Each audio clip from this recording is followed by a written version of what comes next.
আমিরতি বাংলাদেশ জাতীয়বাদী দলের নেতাকর্মীগণ এখন আমাদের ত্রাণ সামগ্রী নিয়ে এই নৌকা দিয়ে বাড়ি বাড়ি এখন তারা নিয়ে দেখতেছে। ইনশাল্লাহ আমাদের যুবদল ছাত্রদল জাফর, আমাদের সাইফুল ছাত্রনেতা, আমাদের যুব নেতা হলো খোকন, আমাদের আনোয়ার বিএনপি নেতা, আমাদের বিএনপি নেতা স্বপন, আমাদের মামুন, আমাদের সুমন, আমাদের হচ্ছে রফিক। এখন আমাদের এই বাইরে এখন জায়গা জায়গা সকাল থেকে পর্যন্ত দুর্গম বাড়িতে বাড়িতে একলা বাড়ি মাঠের সব জায়গাতে ত্রাণ নিয়ে যাইতেছে। ইনশাল্লাহ আপনারা দোয়া করবেন।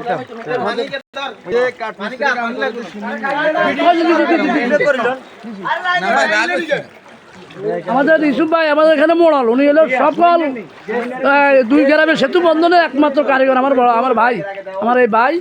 ইনশাল্লাহ এই পর্যন্ত ভাই মাল দুটো গ্রামের সমানে ঠিক আছে তো ইনশাল্লাহ আলহামদুলিল্লাহ। আমরা এখানে আমাদের দক্ষিণ মাহমুদপুর আমিরতি এক পরিবার, আমাদের মালামাল ইনশাল্লাহ আমার ভাই এখানে তালিকা করে দলমত নির্বিশেষে আমরা সবাইকে দিছি।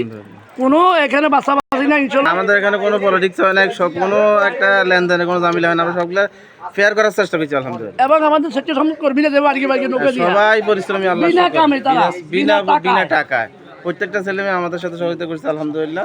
এইভাবে আমরা ইনশাআল্লাহ আমাদের দুই গ্রামের আপনারা যারা প্রবাসী আছেন দুই গ্রামের কেউ আজে বাজে কমেন্ট করবেন না, পাঠ সৃষ্টি করবেন না আমাদের দুই গ্রামের মধ্যে, কারণ এই দুই গ্রাম আমাদের সেতু বন্ধন।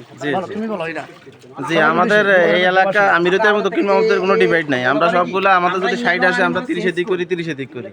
এবং আমরা অনাথ, সর্বপ্রথম আমরা চেষ্টা করছি যাদের স্বামী নাই, যাদের ছেলে মেয়ে নাই, আমরা ওদেরকে আগে এনশিওর করছি। তারপরে যারা মধ্যবিত্ত এদেরকে এই সেশনটা আমরা পুরোটাই মধ্যবিত্ত দিচ্ছি। হ্যাঁ, আমাদের সবগুলো আমাদের এখান থেকে ডিভাইড হয়, আমাদের এখানে কোনো কাপশন নেই আলহামদুলিল্লাহ। না ইনশাআল্লাহ আমরা তো কোনো ধরনের এখানে ঝামেলা হবে এরকম কিছু আমরা ইনশাআল্লাহ করব না। না সম্ভব না। এই যে আমাদের দেখতে সেজরা ভাই নৌকা নিয়ে যাচ্ছে, সমাধান ওকে নৌকা নিয়ে যাচ্ছে আমাদের সেক্টর সব কর্মীরা ইনশাআল্লাহ যাচ্ছে। দোয়া করেন আপনারা ইনশাআল্লাহ, প্রবাসী ভাইরা আপনারা ত্রাণ পাঠাচ্ছেন, আপনাদের কষ্টের টাকা ইনশাআল্লাহ গরিব দুঃখীর মাঝে সুস্থভাবে বন্টন হচ্ছে ইনশাআল্লাহ। আমরা চেষ্টা করি যে কোনোভাবে যাতে কোনো ধরনের বৈষম্য সৃষ্টি না হয়, কোনো গ্যাদারিং সৃষ্টি না হয়। তোমরা কষ্ট করে টাকা পাঠাইছো এগুলো যাতে প্রতিটা পরিবারে পায় সেটাই আমাদের আশা। ধন্যবাদ।